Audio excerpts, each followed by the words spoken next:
Prepare for combat.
Hey everybody, I want to welcome you to the Heroes of the Storm, a team brawler in development, currently in beta from Blizzard Entertainment. Today I just want to be touching base on some of the unique features they have that differentiates themselves from the more famous League of Legends and Defense of the Ancients.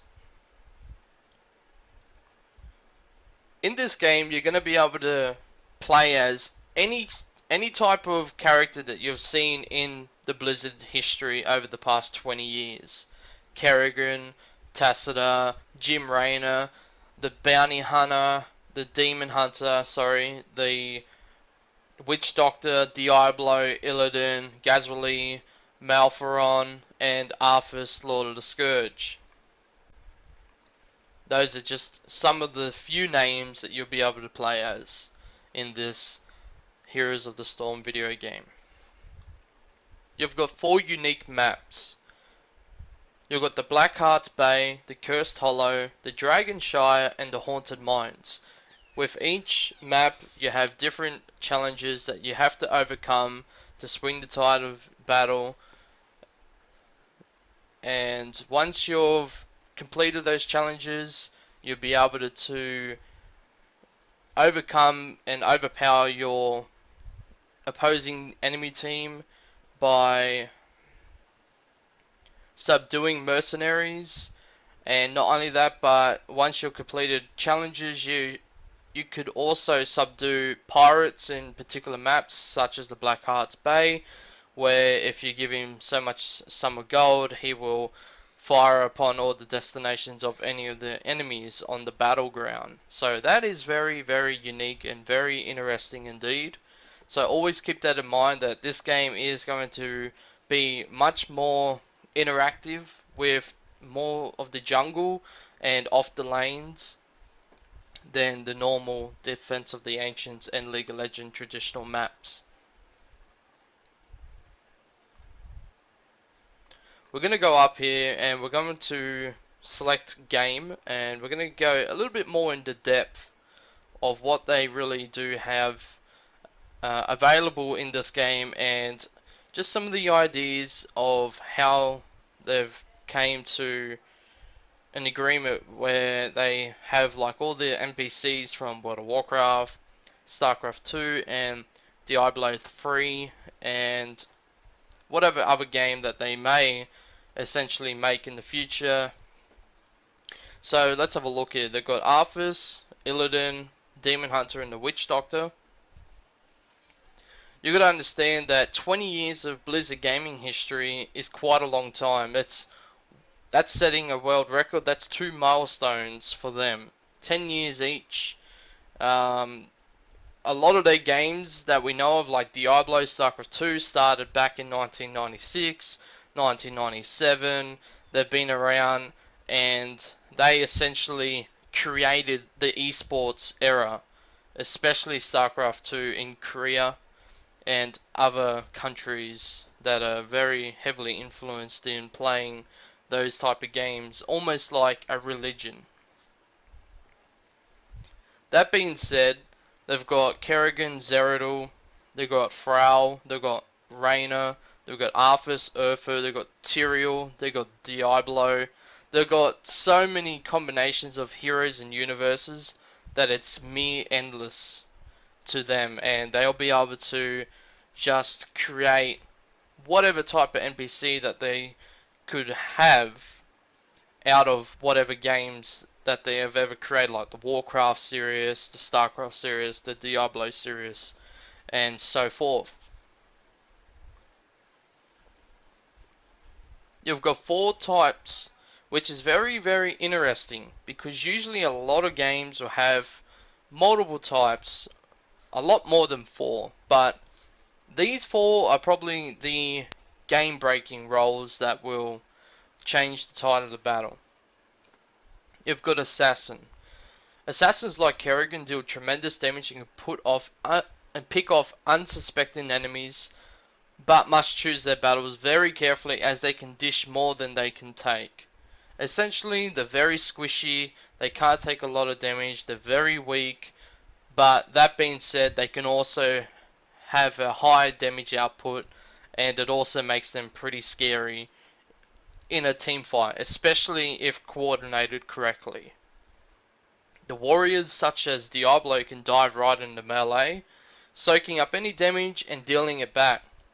So with the Diablo, he's going to have skills that probably have reflected damage, or makes him have more armor or magical armor. It depends on what barriers they're going to have, if they're going to have ability power, or if it's whether it's just physical, or if it's some sort of other resource that they can gather out of essentially the 3 main games that they're going to be picking off all their heroes from.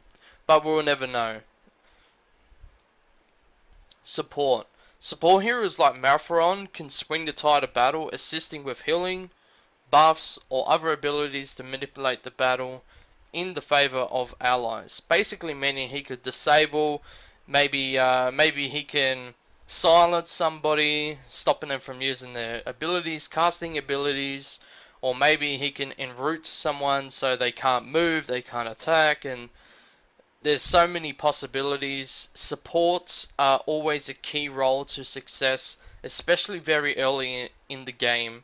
They are the main carriers, and they are the role that will help assassins get fed, and there's no more about that. Support is one of the toughest and intensive roles that you can play in any type of game in the massively online battle arena genre. And we've got a very interesting role here, the Specialist. Other types include the Siege and Commander heroes, which are more specialized roles that bring different strengths as you build a team. Now this is very, very intriguing to me. I'm not exactly sure what different strengths that they could bring in as a team, but I'm going to assume that they are the class that can bring down towns and towers very efficiently, better than the Assassin, Warrior, or Support roles. Now maybe they can be transformed and customized with their abilities to also be efficient junglers.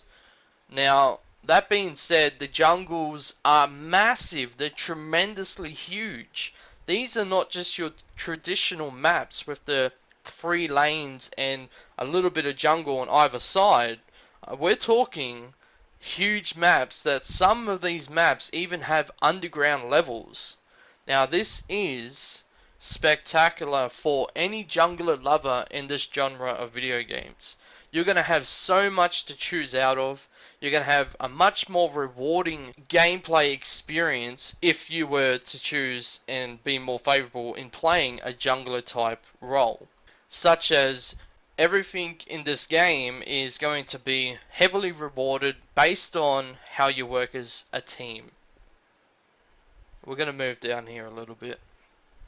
Your hero, your way. Heroes of the Storm offers plenty of ways to customize how your hero fights and looks. You choose from an array of unique masteries, heroic abilities, and combat styles that can fundamentally change the way each hero does battle. Now this means that every single hero that is available, Diablo, if you like Diablo, you'll be able to play him completely different. Maybe in a way that instead of him being as a warrior character, he'll be an assassin type. He'll be much weaker than normal, but he'll be more damage output. Or support roles. Maybe some support roles can go as a specialist, and then they can focus more on structures and other strengths in the department that can help you with your jungling if you really like that character. You got to remember that every single ability can be changed and altered, especially your unique masteries. You can fundamentally change the way one character is into a whole different perspective.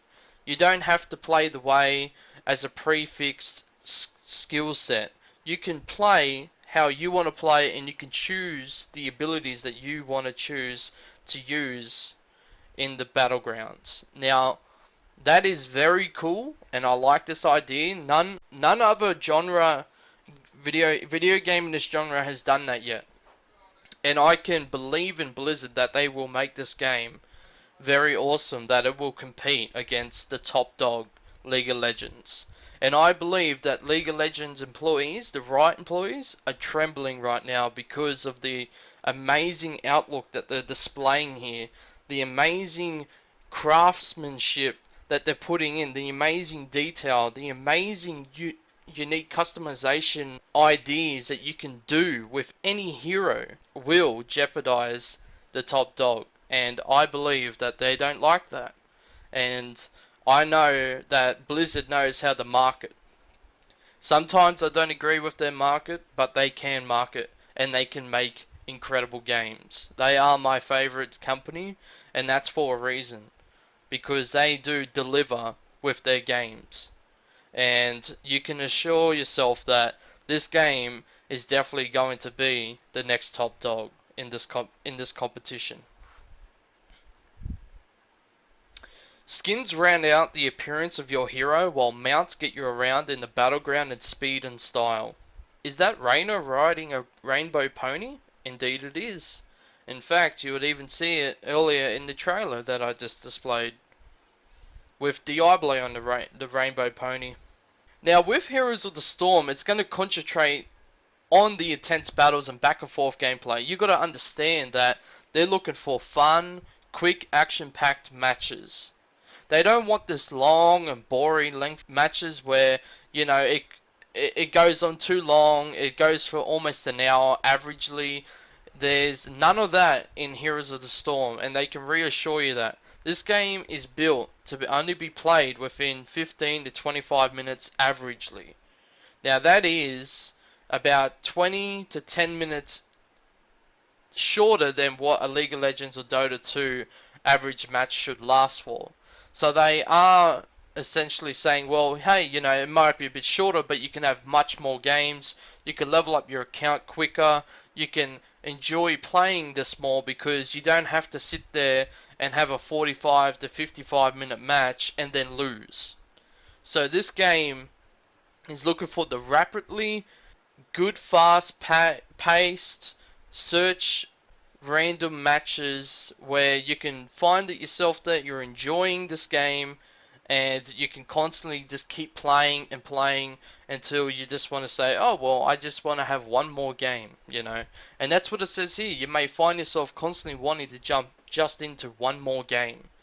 And that is a professional marketing video game.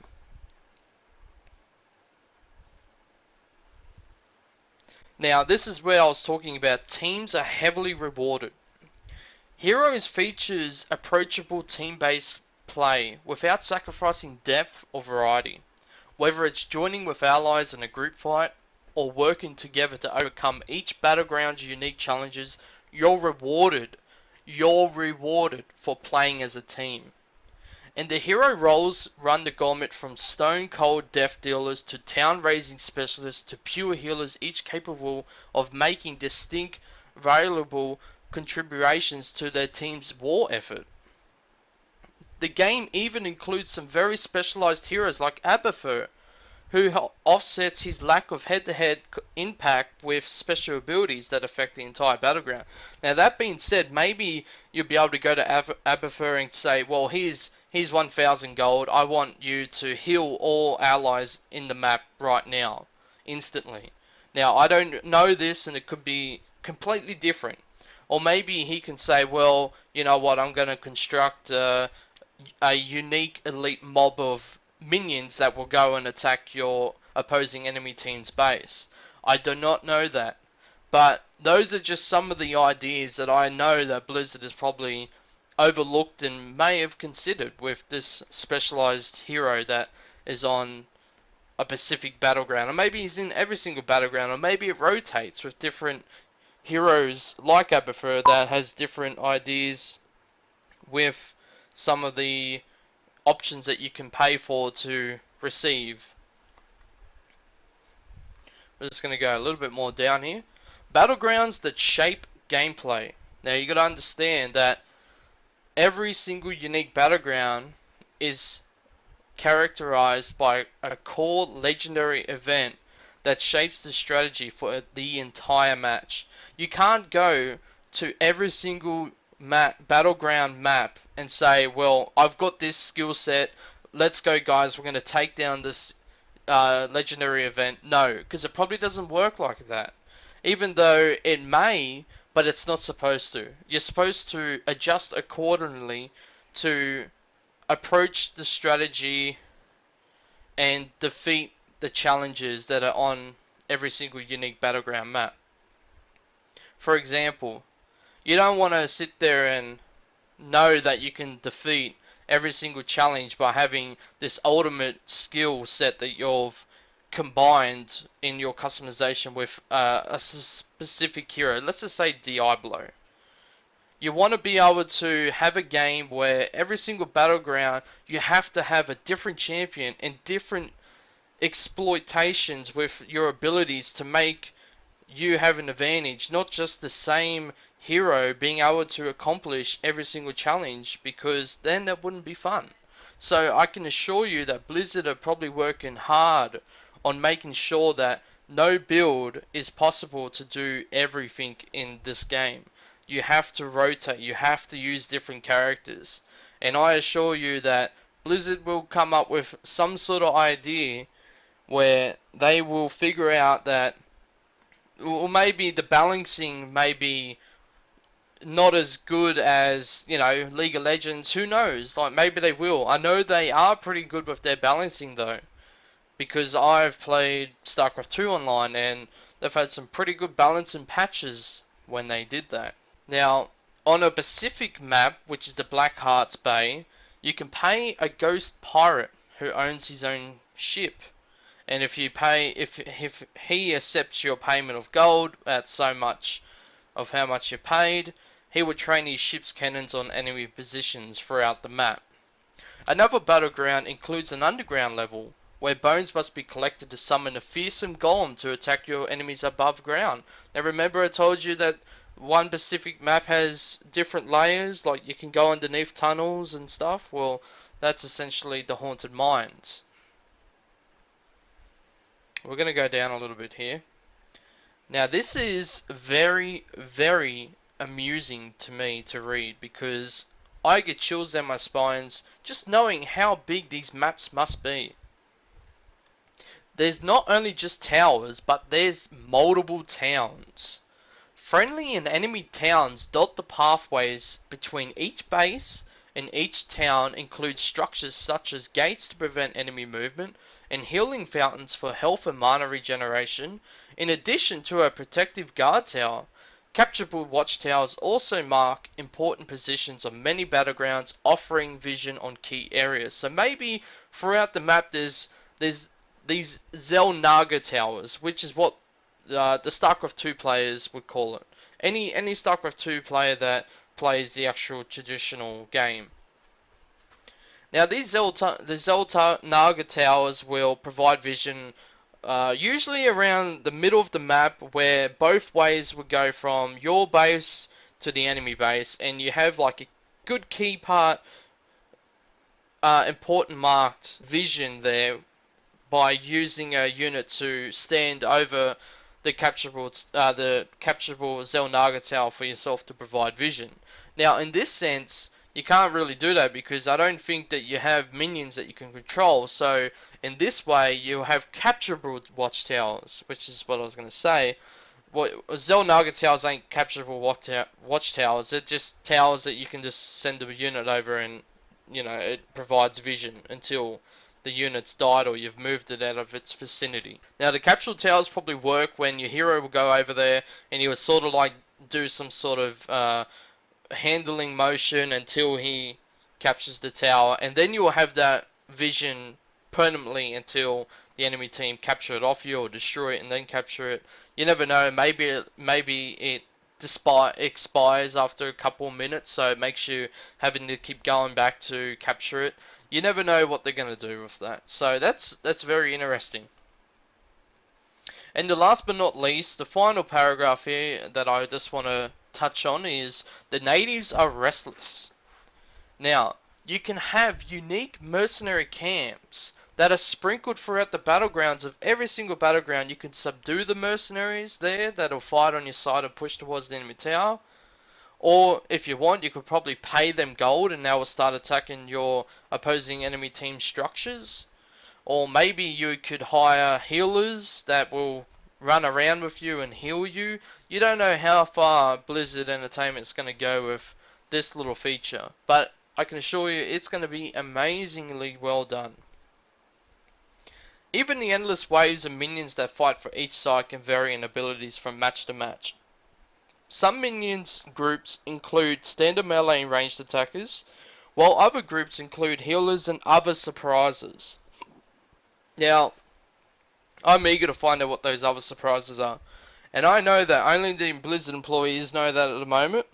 I don't think that anybody that has actually been privileged to get into the beta knows that yet either. So I haven't done any research on that one, but I know about the mercenaries. I've seen the capturable watchtowers. I don't know much information about that, but I'm just speculating that they'll be permanent until your enemy team captures them off you or destroys the post that you've got up that provides the vision. I'm assuming that the heroic abilities are your QWE slots. I know that the R, like your R is your ultimate skill set. I know those are definitely a yes that you can customize. And also, for example, Jim Raynor, there was a point I was going to get across earlier when I was talking about the heroic abilities being customizable and unique, is that Jim Raynor has two different ultimates that I've seen. He has the Banshees that he can call upon to start firing missiles upon any enemy units single-targetedly, enemy heroes, or he has the Hyberian Battlecruiser that he could call down, and it's more of an AoE circular motion on the part of the map that will just start firing upon missiles and laser beams and doing more of an AoE damage splash to all the enemy creep or minion, like the creep or the heroes or the structures even in the vicinity of the circle. And I believe it also moves forward a little bit as the Hyberian moves in the air, so that's pretty cool. So I know that much so far about Heroes of the Storm, and I hope you guys enjoyed my overview. Hopefully it didn't go for too long and I wasn't boring any of you guys. And I will keep you up to date with Heroes of the Storm. I want to try to get in touch with a Blizzard employee so I could try to get a special invitation to start playing the beta and start promoting it through my channel and through my viewers. So that would be quite amazing indeed. And you can sign up for the beta right now, but I mean the luck is pretty run dry at the moment. I've already been signed up for a couple of weeks and I haven't even received an invitation. I haven't even received an email saying about anything to do with it yet. So you would have to be pretty lucky or pretty big or pretty well known in the Blizzard Entertainment industry or universe through being like a famous player to have those privileges, or just very lucky, of course. So that is my intake with Heroes of the Storm And hopefully you guys enjoyed the video. Make sure to comment, like, and subscribe to my channel if you enjoy listening to me speak a whole lot of gibberish shit. And I'll see you guys on the next Games to Upload video. Thank you everyone for watching. Have a good night and day. Bye.